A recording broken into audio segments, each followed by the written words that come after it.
Alright, so what's up everybody, welcome back to J&O Garage. I'm out here in my apartment parking lot right now, and I've got a pretty cool package right here in front of me that just came in the mail. I just recently figured out that the relay on my passenger side HID light is about shot. I made some minor repairs to it that should be able to hold it. A guy bought it and said that he could fix the relay, so that's what he's gonna do. But I'm gonna get to unboxing these LED headlights for you guys real quick. And I have opened them before. I had to take a look at them. I couldn't just let them sit here. And I opened them to start with without actually filming, but I have not seen what they look like yet, and I have yet to put them in, but here they are. This is a cheap eBay brand, but I've been reading a lot of reviews on them. This is actually one of the, let me put it this, better versions of the LED headlights for this version of light on eBay. I wanted to get an OPT7 brand because that is the same brand of fog lights that I have, but they don't actually offer a 9007, and that's what fits Reba. So I figured what I will do is I will do a HID versus LED headlight comparison in this truck and in this video, while also showing you guys how to install these LED headlights. So without further ado, this seems pretty simple, and this is going to be, most of this stuff is going to be specific to this year model truck, but most of it will have the same basic principles as any other LED light installation. So here we go. So as you can see, you cannot get to my headlight on my driver's side easily. So I actually end up taking this bucket out every single time. Here's the ballast here. This side, on the other hand, is very, very easy to get to.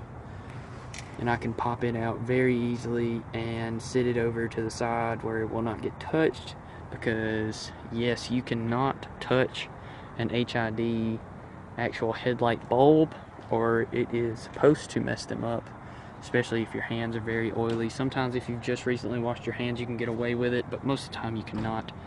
So now I'm going to go ahead and pop an LED light into the passenger side. I'm going to show you guys the basics of that. And most trucks that I see do not have to take this headlight lens out, so I'm not actually going to show you guys that. I'm pretty much just going to show you what you have to do to get it hooked up on that side, and then from there, pretty much the other side will be up to you guys, because these headlights, these LED headlights that I have gotten are universal fit. They fit anywhere from 9004 to 9007, all the way through the 900 ranges, except for a 906, I believe. Although most of them come with a different base plate for them to mount up into with. So yeah, I'm gonna go ahead and show you guys the steps of removing and installing a new light bulb on this side. Alright, so excuse that camera focus. I recently dropped my phone. It's really got my camera going out of whack a lot. So this is exactly how my headlights came, pre-assembled out of the box.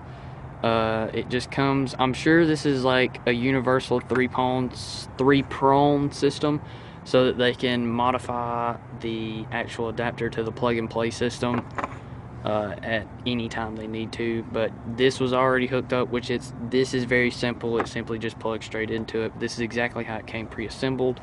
And so first things first, I'm gonna have to show you guys beforehand what my steps are gonna be.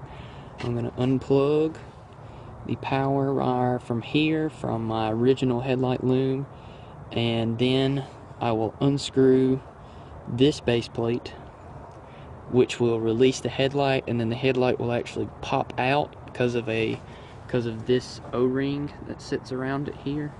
And then once it pops out, then I'm pretty much probably gonna unplug the headlight from the ballast itself and leave the ballast there for now, and I'll get the ballast off later. It's glued on there really strongly, so it's gonna take a minute or two to get that off. But yeah, that's what I'm going to do for now. Is I'm going to unplug the power wire from the original headlight loom. I'm going to unscrew the base plate and pop the headlight out, and then unplug it, and then I'm going to sit it in my passenger seat where it will be nice and safe and not be touched by my hands. So yeah, that's the steps for now. So I had to get a different light source because it was draining the battery on my phone a little bit too quick for me. I've got the HID light out, the actual headlight itself. The ballast is still mounted. It simply has 3 connections, 1 power wire running straight to the ballast, and then 2 grounds.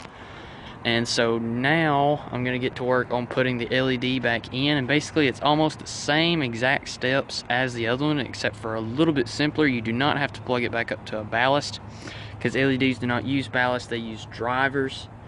And so once we pop the light itself in, then it'll be simply just plug the 3-prong up to the plug and play adapter, which I'm probably going to do before I actually put the headlight bulb in. And then we have to screw the base plate that was on the HID light that goes onto the 3 screws. I don't know if you can see them or not. There's 3 screws right there, right along the outside of the actual headlight bucket itself where the headlight goes in.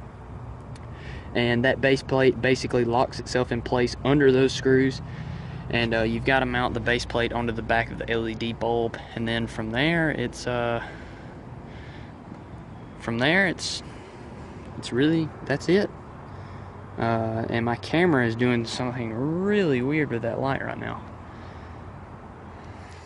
But yeah, that's pretty much it. And so I'm gonna throw that in now. Alright, so went back to using the original camera light because it was making my camera act really weird. So I just got the LED headlight put in place.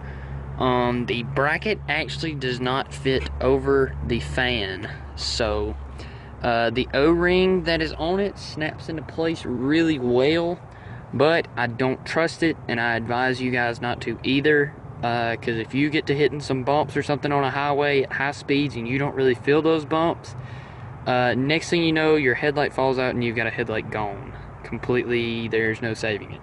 So, and then you've got to buy a whole new set. So pretty much I'm probably going to try and figure out some form of mounting for this thing. Might take the old plastic bracket that came off of it and try to build me some new one. I don't know just yet. That's to come. I'll probably find some temporary way to mount this in the meantime. But as of right now, it's in there and it comes on like it's supposed to. I have not stepped to the front of the vehicle and seen how it looks yet, but it does come on like it's supposed to. The fan works properly, high and low beam comes on and everything like that. So I'm going to go ahead and pop the other side in now. That one was easy peasy. Still have the ballast mounted just in case I have to put my HIDs back in so that I don't have to worry about a lamp out dinging me to death every time I get in my truck until I get these mounted securely. But so yeah, I'm fixing to step over to the other side, bundle that up real quick, and for you guys it's going to be in like a second. For me it's probably going to be like a couple minutes. And yeah, I'm going to get that all fixed up, and then I'll show you guys the difference between LEDs and HIDs. This is the HIDs, no fog lights. And this is the initial startup all the way up to they are warm point. And as you can see, they come into more view now. And we'll give them about another 15 seconds and they should be completely warmed up, usually by about now. But this is the brightness as of the HIDs completely warmed up. This is them with the fog lights on. Not really any difference in the fog lights. These fog lights, I don't believe are really meant to go out really far. They're just really meant to shine towards the side of the roads as close as possible. Plus they're fog lamps, so they're really just supposed to show you the closest part of the road. And so now we'll shut the headlights back off and we will pop the LED ones in while showing you guys how to install them, and then I'll show you guys the difference from HID to LED. So just got done putting the other light in. My phone is really close to dying right now. I haven't even gotten all the stuff off the tailgate yet, and I haven't even closed my hood yet. We're just gonna close this. Get a good shot of the Dodge emblem, even though I didn't mean to. Powering off. Had to turn my speaker off real quick. And I'm gonna give you guys another inside look. And this time, it's going to be with the LED lights. Here we go. So these things, now the Tahoe parked here since the last time I had them, but I'm gonna try and get some running shots with them to maybe include in this video. So that's them, and this is them with the fog lights. And you can actually tell when the fog lights come on now, and these actually have low and high on them, and the highs are freaking bright. So that pretty much sums it up for that video. I was not able to make a outro video for that one. The phone died. So this is also going to be the day that I start my LED turn signal / running lights putting in. And this is also going to be the outro for the LED headlight video. This has been some time in between since I first put them on. These things work really well. I really recommend them for anything as far as upgrading lights. They're supposed to last up to 50,000 hours. The ones I got off eBay have a lifetime warranty. All I have to do is email them the receipt that they emailed me originally, and they'll take them back and return them, or send me a new pair. But that's pretty much it for this video. Hope you guys enjoyed, and if you want to see some more, please subscribe, and don't forget to like, and please comment us some more stuff to do on the channel. Thanks. Have a good one.